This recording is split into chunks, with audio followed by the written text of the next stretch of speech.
Every series we have these big sort of set pieces, you know, and that's kind of now become part of the appeal of the show. And certainly for me as an actor, it's a big part of it, because you have these big, long interactions between characters and dialogue scenes, which are fantastic, and then you have these big kind of action sequences, and this is wonderful. I remember reading it and going, wow, this is like a 15-minute sequence where no one talks. It's just pure action.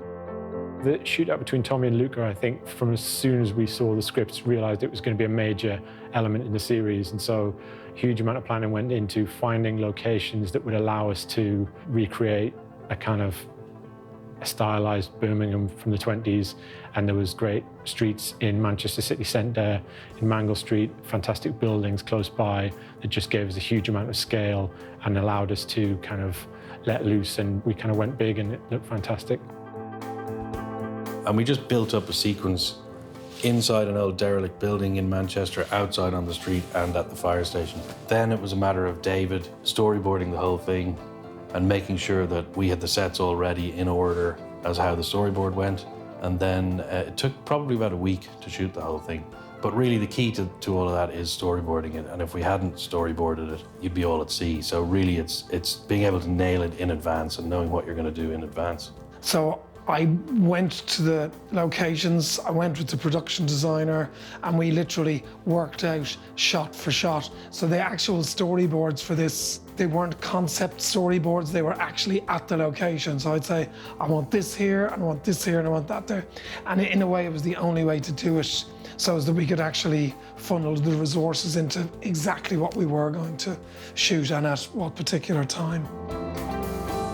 There were several really exciting beats here. We had an opportunity to have this epic, drawn-out shootout sequence between Tommy and Luca and our guys. And, you know, David, our director, really laid out a wonderful sequence for us, and with a lot of drama.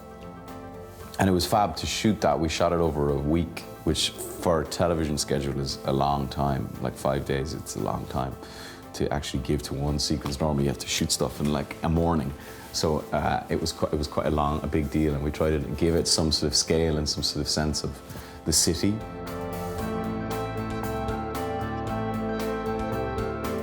The Thompson, the Tommy gun, this is the most iconic kind of weapon of that era. It's a very rewarding weapon to use in a sequence like that.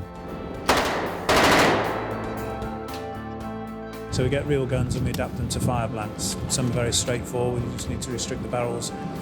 Some have more complex locking mechanisms that we need to adapt to make them fire. Lots of these guns are irreplaceable. It's not a money matter, it's just we cannot get these, replace these old guns.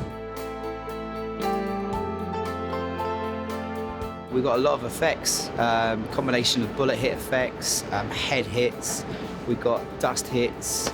It's a pretty crazy scene, so it's going to be a lot of fun. One of our stunt performers, he gets shot multiple times, falls to the floor, and then Tommy comes down and just basically just executes him. And what we did is we put a pressure vessel behind his head, filled that with blood. Basically that goes to an air receiver, and when I press a button on one of my firing systems, and it just fires blood out from his head, so it looks like he's been shot in the face.